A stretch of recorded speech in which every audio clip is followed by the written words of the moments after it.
Lieutenant General Cole, ma'am, the Pentagon requires your presence. I was seated alone at the back of the grand ballroom, right next to the restroom signs and a flickering light that buzzed every 5 seconds like a cruel metronome. The high ceilings, golden chandeliers, and smooth jazz trio made the reunion look more like a presidential gala than a high school event. I smoothed the creases of my black blazer. Clean, plain, unremarkable, just like they expected me to be. I hadn't set foot in this building in 20 years, not since I watched my name disappear from plaques, lists, and yearbooks like I'd never existed. And now here I was again, invisible in plain sight. Chloe stood at the podium, her voice velvet and polished, tossing inside jokes and humble brags with every sentence. Laughter echoed around the room. Jason was laughing too, older now, broader shoulders, still with that smug curl in his smile. Neither of them had noticed me yet. Or maybe they had and just chose not to. My name wasn't on the guest list. My seat didn't have a placard. No one greeted me. It didn't matter. I didn't come here to be remembered. I came here to remind them. And as the distant sound of rotor blades thudded across the sky, rattling the crystal glasses and silencing the band mid-song, I realized something. No matter how deep they'd buried me, some truths are too loud to stay quiet. I wasn't always invisible. Once, I was the girl who stood first chair in orchestra, ran the International Relations Club, and tutored half the soccer team through AP US history. My guidance counselor used to say I had a file thick enough to wallpaper his office. West Point had called it distinct leadership potential. Harvard Law sent early letters. My name was on every hallway banner, every honor board. Chloe was always more beautiful, more natural in the spotlight, but back then she didn't seem to mind playing little sister. She used to ask me to read her debate lines. Sometimes she even wore my hand-me-down blazers, convinced they gave her serious energy. Then came senior year, the year Jason and I were together.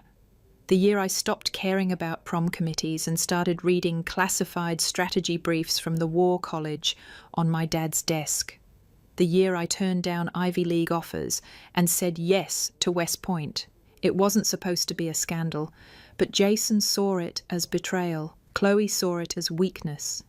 They both told me, separately then together, that I was throwing it all away, that the military was a dead end, that people like me didn't fade into uniforms, they led from podiums. But I didn't want a podium, I wanted purpose. I enlisted 2 weeks after graduation, no farewell party, no shout-out at the final assembly. Chloe said it was better that way, that disappearing quietly was more dignified. I agreed, back then. Except I didn't disappear. I just stopped explaining myself. Over the next 15 years, I passed through places most people only hear about on late-night briefings. Kandahar, Bagram, Riga, Doha.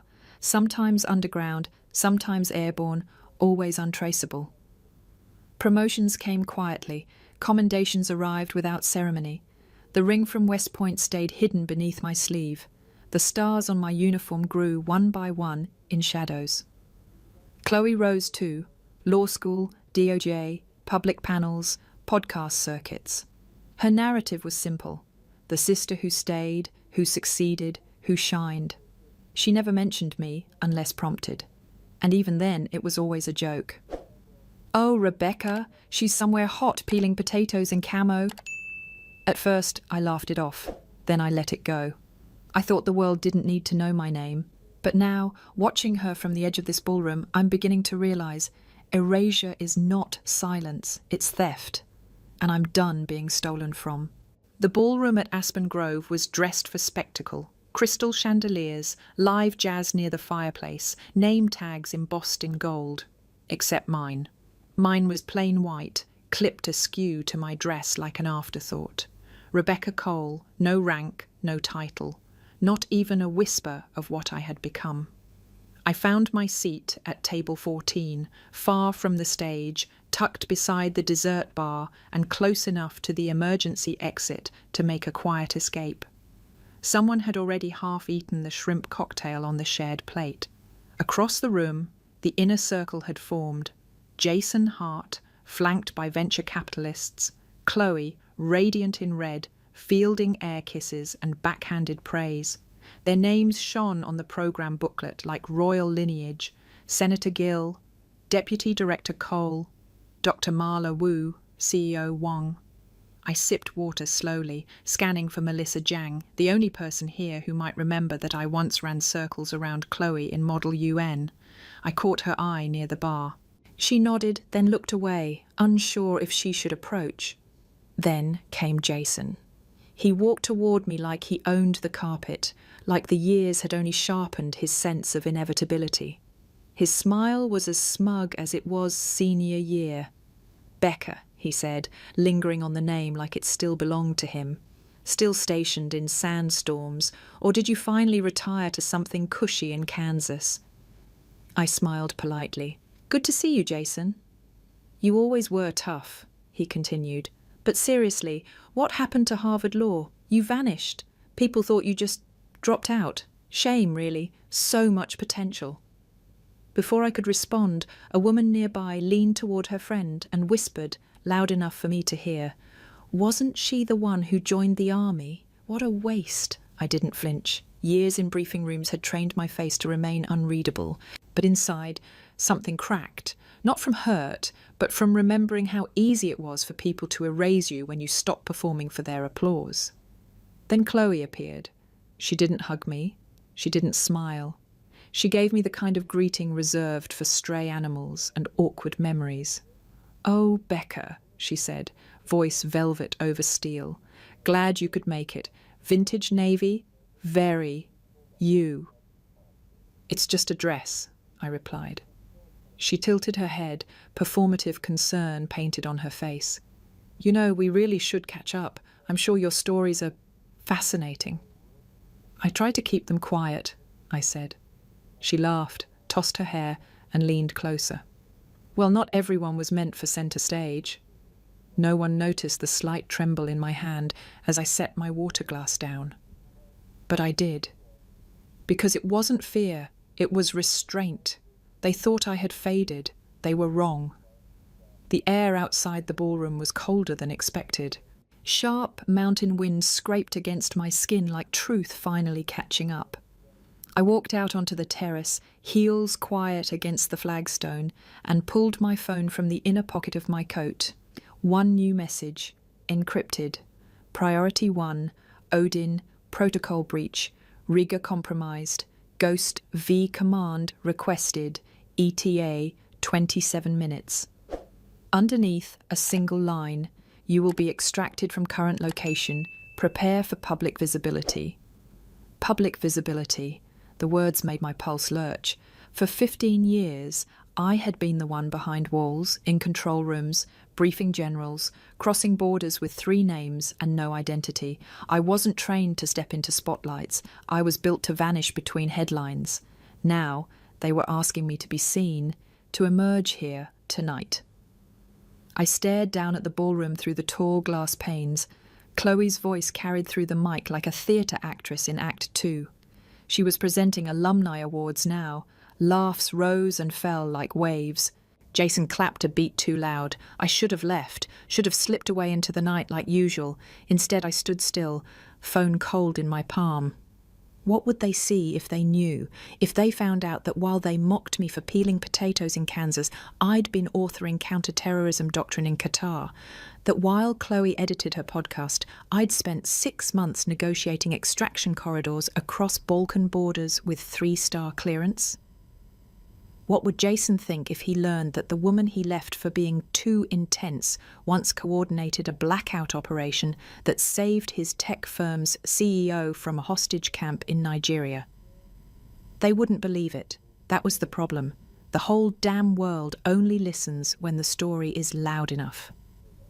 I looked at my reflection in the glass door. Nothing about me screamed war hero. No makeup, no rank, no armour. Just a tired woman in a navy dress with wind in her hair and 17 years of silence pressed against her ribs. Inside, the jazz band began playing again. I exhaled slowly, then walked back in. The sound came low at first, a distant hum, barely noticeable beneath the din of clinking glasses and curated nostalgia. At first, most people ignored it. Then the lights flickered. People stopped mid-sentence. Some tilted their heads. Others looked toward the grand windows lining the ballroom. The hum grew deeper, a thrum that vibrated through the floorboards and stirred something ancient in your bones, fight or flight. "What is that?" someone murmured. A waiter paused, tray still in hand.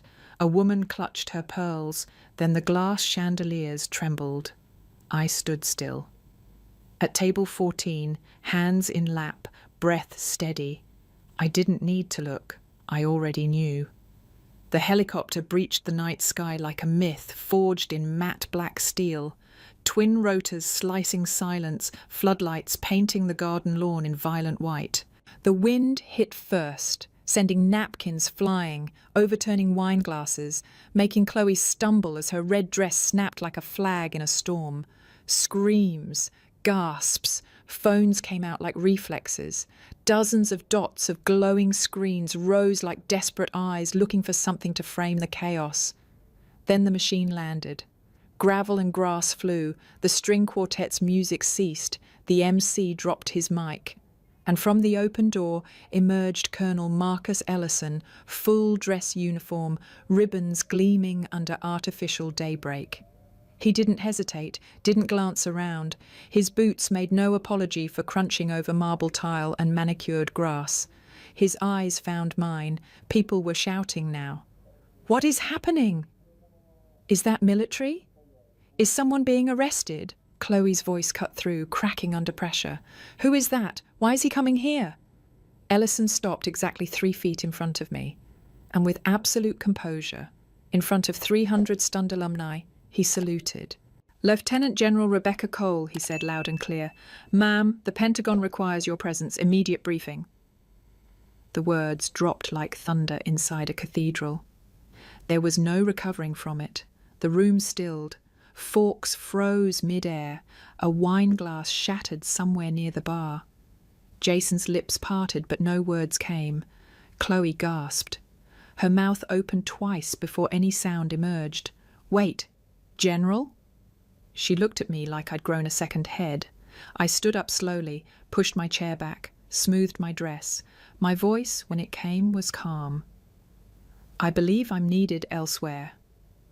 Melissa, near the edge of the crowd, stared at me with wide eyes. Then something more. Recognition. Not shock, not disbelief, just knowing. I turned to Ellison and nodded once. "Proceed." Ellison stepped aside and gestured toward the open helicopter. The blades slowed but still kicked up wind, scattering programs and petals from the centerpiece arrangements. I walked forward, heels clicking like gavel strikes across the marble. People parted as if pulled by invisible strings. Whispers chased me. "She's a general? I thought she just disappeared." "Did Chloe know?" Chloe broke through the front row just as I passed the last table. Her eyes darted, panicked, trying to stitch reality back together with charm and control. "Rebecca, wait," she said, reaching for my wrist. "Can we talk?" I paused. That was new. Chloe didn't talk. She performed. And for once, she sounded human. "Talk," I repeated, meeting her gaze. She tried to smile, faltering. "You should have told me. We could have coordinated something. Press release, a feature maybe. You don't need to walk out like this. Dramatic." "Coordinated," I echoed dryly. Jason was behind her now, staring at the ground, face flushed. He didn't approach, just muttered, "I didn't know about any of it." I nodded once, not for his sake, but for mine. There was no apology that could patch years of passive betrayal, but acknowledgement, that was currency. Chloe's grip tightened, voice dropping low. "You think they'll remember you now? That one grand entrance makes up for 20 years of silence?" "No," I said calmly, "but it reminds them that I was never gone." And with that, I stepped onto the stone landing pad. Ellison helped me into the cabin. Inside, it was dim, humming with systems and red lights. As the door sealed shut, I caught one last glimpse through the glass. Chloe standing frozen, hair dishevelled, her confidence collapsing under the weight of reality. Jason still staring, Melissa smiling, faint, quiet, like someone who had waited a long time to see justice walk upright. The helicopter lifted. Below, the world I once fought so hard to belong to grew smaller. The laughter, the whispers, the judgments, they all blurred beneath the thudding of rotors and the knowing pulse inside my chest. They could spin the story however they wanted, but this time they'd have to say my name. The helicopter touched down just after midnight, its rotors whispering against the silence of the Pentagon landing pad. No crowds, no fanfare, only protocol and steel. Colonel Ellison met me with a silent nod and handed me a sealed dossier. We moved through layers of security without words, footsteps echoing through the stark, sterile corridors. The further we walked, the less the outside world existed. But it hadn't stopped moving. By the time I reached the skiff, the screens were already flashing. Alerts, flags, mentions, my name pulsing across digital threads like a virus. Ellison broke the silence as he handed over a secure tablet. "It's live," he said. "You've been trending since Wheels Up." I scanned the top stories. Lieutenant General unveiled at reunion, stolen valor or silent hero. Chloe Cole's podcast blows open family secrets. General or ghost, the curious case of Rebecca Cole. I exhaled slowly. It was beginning. My fingers tapped through the encrypted tablet, and then I heard her voice. "This is Cole. You know me as Deputy Director Chloe Cole. Tonight something happened, something I think the country needs to understand. Her podcast, already published, less than 4 hours since the reunion, that fast." I paused, listening. Her tone was perfect, measured, sympathetic, regretful even. She painted herself as the stunned sister of a war hero who had never allowed her family to share in her journey. She questioned whether silence was noble or selfish. She wondered aloud why I never told her I'd received commendations, and then the twist. "I don't want to accuse my sister of manipulation," she said gently, "but we do have to ask hard questions about legacy and the use of power to rewrite personal narratives." There it was. Passive aggression dressed in patriotism. She wasn't just casting doubt, she was reframing the story, making herself the reasonable one, the victim, the one who had always supported me while I had vanished. It was insidious. By morning, a Reddit thread labelled "Staged General" had over 30,000 comments. A TikTok soundbite of the helicopter landing played beneath dramatic remixes of her podcast. Influencers called it the silent general psyop. Some even accused me of being an actress in military cosplay. One post looped me standing still on the grass as the helicopter approached, paired with Chloe's voice. Sometimes silence hides ego more than humility. I turned off the screen. Ellison stood watching me, unreadable. "You want us to issue a statement?" "No." My voice was flat. "Not yet," he nodded. "Then what do you want to do?" I looked out the narrow window toward the pre-dawn sky. "I want to know what she's planning next." It didn't take long. Melissa texted me at 6:42 a.m. "I found something. You might want to sit down." I met her that afternoon in a quiet cafe off DuPont Circle, a place we used to go after AP history study sessions. She looked older now, like all of us, but the sharpness in her eyes was still intact. She slid a flash drive across the table without a word. "What is it?" I asked. She sipped her coffee. "Internal documents, drafts, memos, meeting minutes from the alumni board, and something else. I work at the archives now, remember?" I plugged it into my tablet, fingers cold. There it was. Nomination memo. Lieutenant Colonel Rebecca Cole, Distinguished Service Cross. Final approval pending, October 17th, stamped, rejected. The comment section read, "Subject's record under review due to lack of verifiable public service confirmation. Decision influenced by family testimony." See, Deputy Director Chloe Cole, statement of concern. I stopped breathing. Melissa spoke softly, careful not to push. That statement wasn't public. It was backdoor. She flagged you, claimed you hadn't been in contact, hadn't disclosed your work, that there were psychological and security risks if they elevated you without further verification. She sabotaged the commendation, I said quietly. She buried it, Melissa replied. I kept reading. There were more. 3 different nominations, each blocked, each with similar language. Melissa pulled out a printout, an old email chain, the sender, chloe.cole@justice.gov, dated years ago. Subject, RE, concern about eligibility for alumni distinction, Rebecca Cole. I scanned the lines. Chloe had written, "My sister has always struggled with delusions of grandeur masked by humility. Please proceed with extreme caution in elevating her image publicly. It may not be what it seems." I stared at the screen. For years, I'd told myself my invisibility was part of the job, that I didn't get recognized because I wasn't supposed to, that I didn't need it. But this wasn't the military's doing. This was her, my own sister.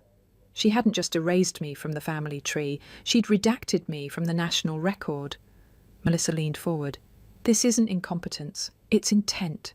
She wanted to be the only Cole remembered. I sat back, heart pounding, every memory of Chloe's fake smile and soft digs replaying like shrapnel. The photo slideshow, the podcast, the late-night texts I used to send home from Kabul that never got answered. She made sure the world forgot me. And now, for the first time in my life, I didn't feel noble for staying silent. I felt furious. I didn't sleep that night. The city lights outside my window flickered like accusations, neon reminders of everything I'd buried and everything she'd stolen.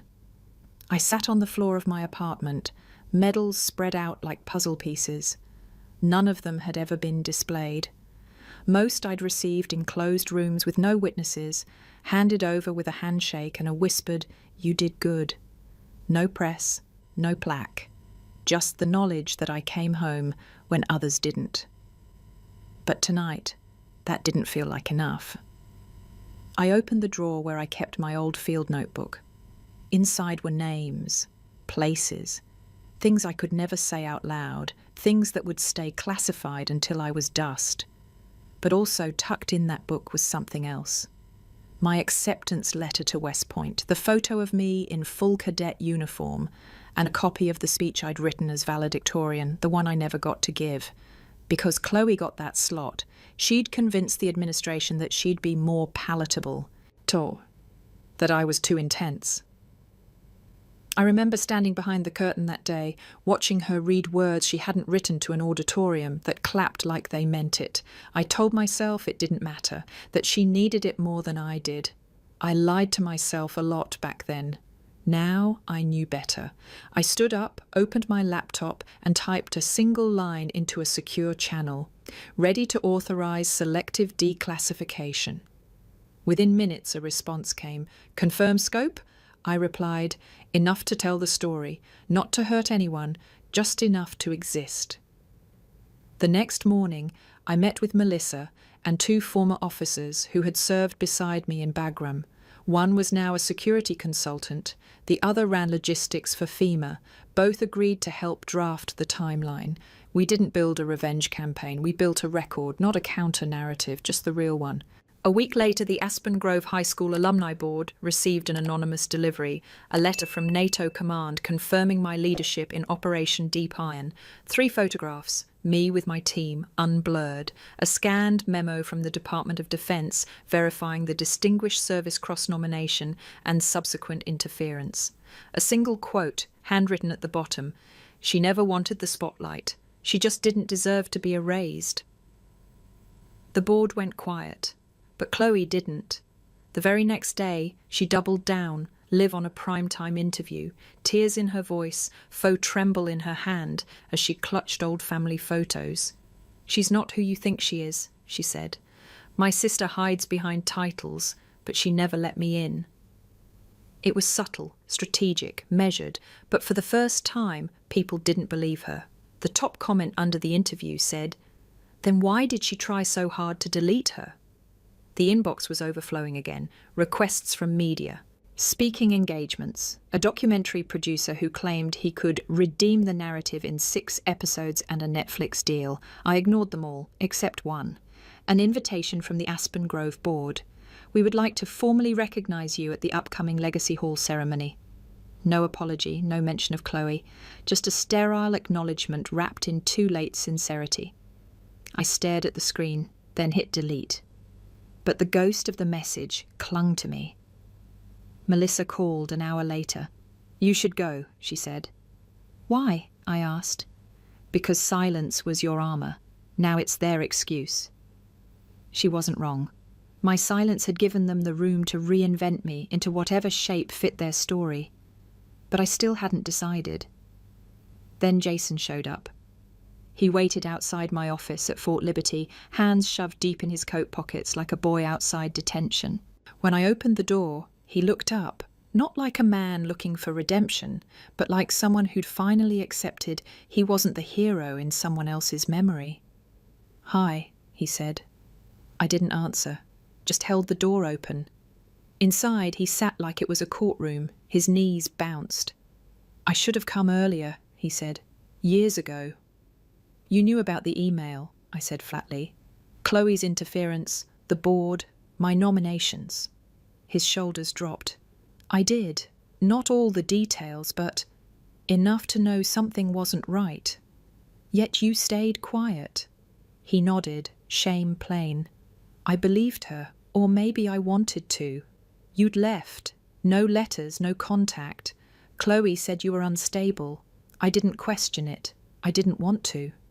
There it was. The admission I didn't ask for, but always knew. He looked at me, eyes raw. But then I read the files, the missions, Riga, Operation Deep Iron, all of it. You saved people, Beck. You saved me. I froze. "What?" He pulled out his phone, showed me a photo from a briefing slide, blurry, classified watermark barely visible.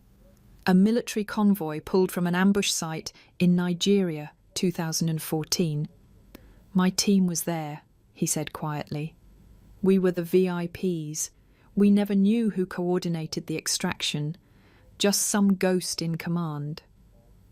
I stared at the image. I remembered that night, the storm, the blackout, the call. Get them out alive, no names, no failures. And now here he was, alive, sitting in front of me because of a decision I made in a dark control room on the other side of the world. He swallowed hard. "I didn't know it was you, until last week." We sat in silence. For once, the story didn't belong to Chloe. It belonged to me. I showed up to the Legacy Hall ceremony 10 minutes before it began, not in uniform, just a slate grey suit, low heels and no makeup. A soldier's kind of neat. Melissa met me at the front steps, eyes scanning my face like a medic checking for wounds no one else could see. "You sure about this?" she asked. "No," I said, "but I'm done disappearing." Inside, the room was smaller than I remembered, or maybe I had outgrown it. Gold-framed portraits of past honorees lined the walls. Their faces stared outward, caught forever in curated glory. There was still no photo of me. The program listed my name, third from last.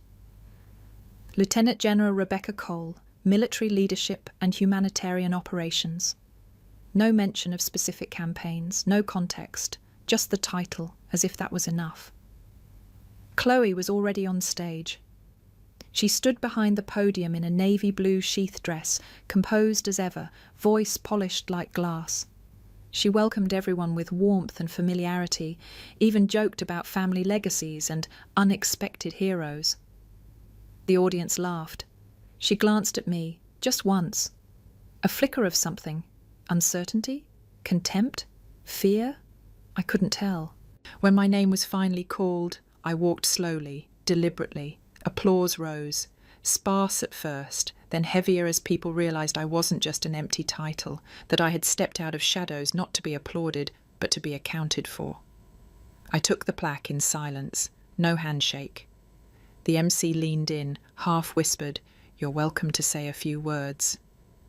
I stepped up to the mic. No prepared speech, no page to read from, just 17 years of weight behind my ribs. "My name is Rebecca Cole," I said, "and for most of my life I believed silence was strength, that letting others shine while you did the work meant something sacred. That purpose didn't need applause." I scanned the room. But silence is also dangerous. It lets false stories grow. It lets people rewrite what's true. And sometimes it allows betrayal to wear the mask of concern. Chloe's smile faltered. Her fingers curled around her note cards. I reached into my pocket and pulled out a single paper. This is a copy of a statement submitted 5 years ago, anonymously but verifiably, by someone on this stage. It suggested I was psychologically unfit for public recognition, that I had fabricated records. Gasps. I turned to the crowd. The truth is, I've served in 15 classified operations across 4 continents. I've commanded troops, coordinated rescues, and walked through places most people only see in nightmares. And every time someone tried to thank me, I said, "It's okay, I don't need the spotlight." I looked at Chloe directly. That was a mistake, because when you stay silent long enough, someone else tells your story for you. I set the paper on the podium, not to attack, just to document. I'm not here for revenge. I'm here for memory, for accuracy, and for the young women in this room who've been told that invisibility is noble. I stepped away from the mic. The applause this time wasn't loud, but it was honest. Chloe didn't speak to me after the ceremony, not backstage, not at the reception. She vanished the second the lights dimmed, leaving behind the scent of expensive perfume and 1,000 unspoken calculations. But I knew it wasn't over. By dawn the next day, she was live on a primetime morning show, framed by soft lighting and a tasteful flag backdrop. She wore a navy blazer, minimal makeup, and that wounded, poised look she'd perfected since undergrad debate club. "I never meant to hurt my sister," she told the anchor, voice steady. "But Rebecca has always lived in extremes. She never let us in. She disappeared into black ops and came back expecting trust. That's difficult, especially when there's no accountability." The anchor nodded solemnly, pretending to press. "Do you believe she deserves the recognition she's getting now?" Chloe tilted her head, her signature move. "I think we all deserve recognition for the roles we play. I stayed. I buried our parents. I kept the family together. I never got to disappear. And there it was, the dagger she always used. I stayed. You left." The clip spread like a wildfire. Her followers praised her grace. Podcasters spun new episodes. A headline trended for hours: "The sister who stayed versus the ghost who returned." Jason texted me only one word: enough. He showed up at my office again. This time he brought a laptop and a file. Not military, personal. "I've been quiet too long," he said. "I kept your secret when I should have fought for it." He opened the laptop. A video began to play. Grainy security footage, time-stamped 2014. It showed a convoy weaving through dense jungle under fire. Then, a sudden blackout. Moments later, 3 trucks emerged through a side path, untouched. A voice crackled through the comms. "Falcon 9, you're cleared. Window open for 47 seconds. If you miss it, you die." It was my voice. Jason looked at me. We never knew who that was, but I remember that window. We made it out with 11 seconds to spare. He slid over a signed statement. "This rescue was made possible by Lieutenant General Rebecca Cole's direct command. I owe my life and the lives of my team to her intervention. Jason Hart." I didn't cry, but something inside me finally loosened. Later that week, Melissa uploaded the clip, just the audio, over a black screen. No hashtags, no dramatic music, just the voice, the countdown, and Jason's written words at the end. It spread not because it was flashy, but because it was real. Commenters didn't need context. They didn't need gossip. They just heard a woman buying strangers 11 seconds to live. Chloe never responded. For once, she had no script for silence that speaks louder than her words. The East Room of the White House smelled like wood polish and fresh lilies. Rows of chairs faced a modest stage framed by American flags. Every seat was full, military brass in dress blues, civilians in tailored suits, press stiff with anticipation. Cameras rolled in practiced silence. I stood just off stage, flanked by 2 Secret Service agents. My palms were dry, my shoulders still, but beneath the surface, something shifted. Not nerves, not pride, just the unfamiliar weight of being seen. The president walked out first, a quiet man with sharp eyes and tired hands. He gave the opening remarks with sincerity, not performance. When he said my name, it didn't sound like a headline, it sounded like acknowledgement. For service rendered in absolute silence, with courage unrecorded and sacrifice unrewarded, he said, we present the Medal of Honor to Lieutenant General Rebecca Cole. Applause thundered. I stepped forward. For the first time in my life, I walked into light and didn't flinch. The medal was heavy in my hands, gold and silk. The president leaned in, voice low. You've earned this 100 times over. Today is just the first time they get to clap.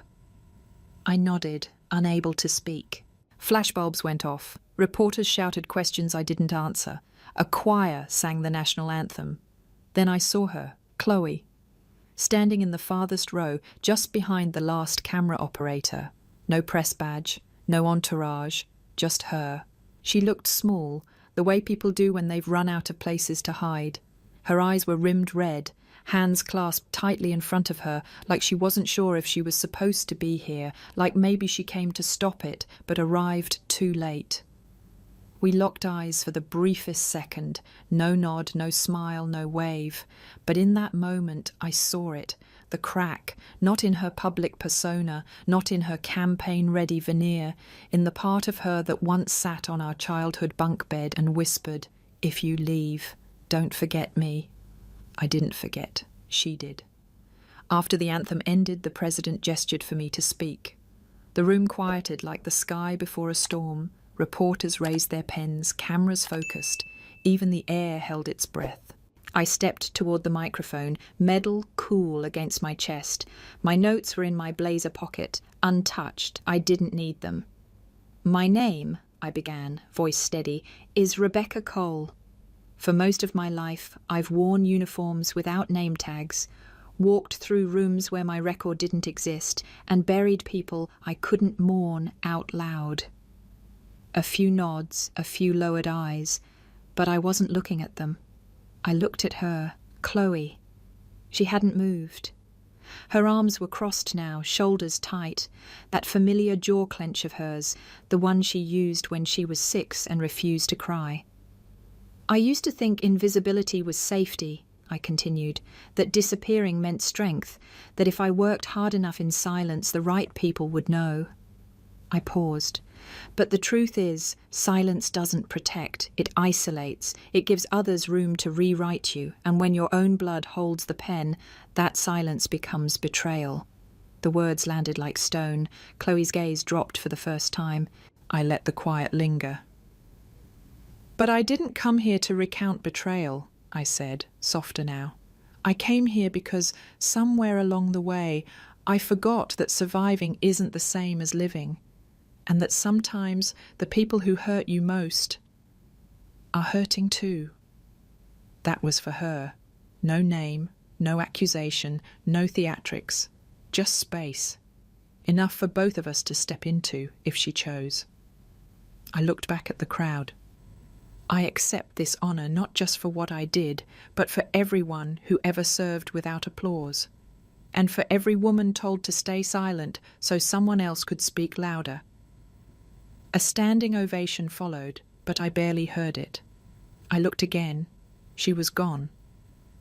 The limousine was waiting at the curb, engine humming like a lullaby. 2 aides held the door open, posture rigid, eyes forward, but I didn't step in. Because standing a few feet beyond the press barricades by the marble steps that led down to the south lawn was Chloe.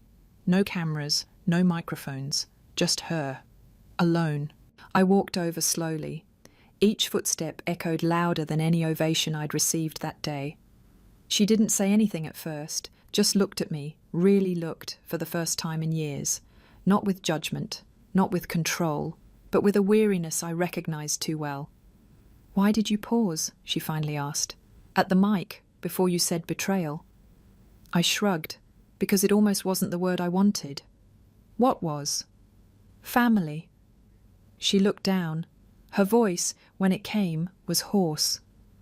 "I didn't know how to share the spotlight with you. I always felt like I had to prove I was the one worth remembering." I let her words settle. I didn't rush to fill the silence.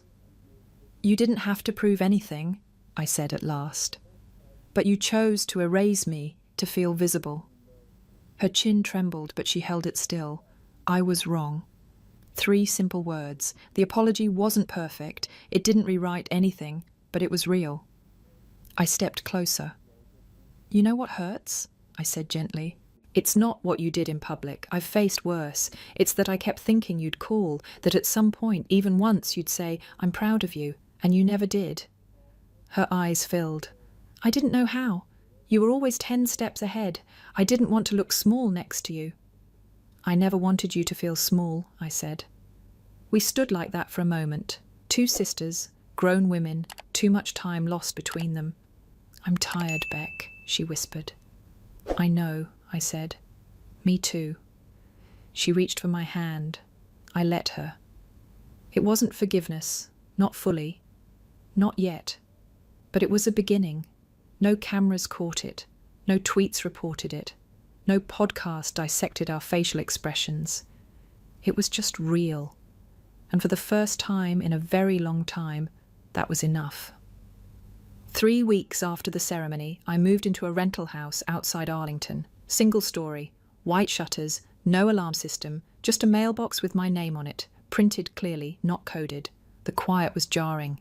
After years of sleeping beside radios of air bases that never went dark, my new world felt eerily still.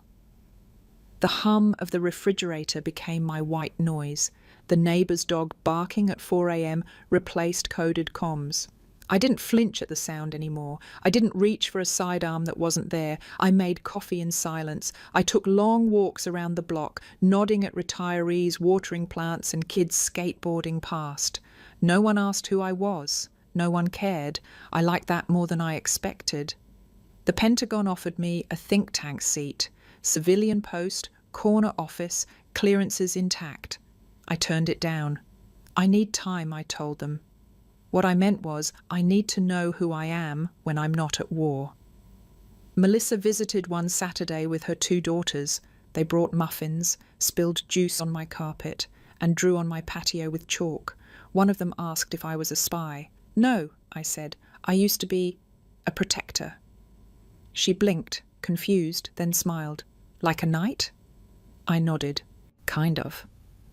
Jason emailed once, just a line. "Your silence used to scare me. Now I understand it protected us all." I didn't reply. I didn't need to. And Chloe, we hadn't spoken since that day outside the White House. But last week, a book arrived in the mail. No note, just a small inscription inside the cover. "Visibility doesn't make you real. Love does. K." I didn't know if it was apology or closure. Maybe both. I placed it on the shelf, between 2 volumes of military ethics. It didn't belong there. But neither do I, really. Not anymore. The email came from the Dean of Strategic Studies at West Haven Military Institute. Subject line, "Guest lecture proposal, moral decision-making in asymmetric conflict." At first I laughed. It had been years since I last stood in front of a room without a gun or a mission behind me. I hadn't written theory in over a decade. I'd lived it, sure, but translating blood and intel into bullet points and classroom dialogue? That was a different battlefield. Still, something about it tugged at me. 3 weeks later, I stood in front of 40 cadets, all fresh uniforms and wide eyes, some of them barely old enough to rent a car. all of them expecting me to tell them what's right. I started the lecture with a question. If you're ordered to stay silent about a rescue mission because it's classified, but your silence allows someone else to take credit or spin the story, what do you do? A few hands shot up, eager, certain. One cadet said, "You speak out, you defend the truth." Another countered, "No, you protect the mission even if it costs you." I nodded at both. What if the lie harms no one, but it erases you? Silence. I let it sit there, heavy as an unsent letter. That's the tension, I told them. Honour isn't always loud, but silence isn't always noble either. After class, a student lingered behind, tall, sharp-featured, with a hint of hesitation in his voice. "Ma'am," he said, "can I ask you something off record?" I nodded. "Do you regret staying quiet all those years?" I looked at the chalkboard behind me. The phrase still written there in my handwriting, "Truth doesn't always shout, but it doesn't whisper forever either." "I regret believing silence was the only way to be strong," I said, "but I don't regret protecting what mattered, even when no one clapped." He nodded slowly. "That makes sense." It didn't, really, but it was the closest I'd ever come to saying it out loud, that I still wasn't sure if what I did was right. I just knew I could live with it now. The first sentence took 3 days to write, not because I didn't know what to say, but because I knew too much. Thousands of moments clawed for attention. A mission gone wrong in Yemen, the refugee girl in Serbia who gave me a daisy, the message I never sent to our mother before her stroke. But eventually I typed, "I wasn't supposed to be remembered. That was part of the deal." I sat back, staring at the blinking cursor. Not a memoir, not a confession, just a record. For whoever came next. For the woman who might one day find herself erased because she chose duty over visibility. Each night I wrote one more paragraph, sometimes just a line. I wrote about the fear, the cost, the weight of secrets. And yes, I wrote about Chloe, not to vilify her, but to remind myself that people aren't villains. They're just people, afraid, flawed, desperate to be seen.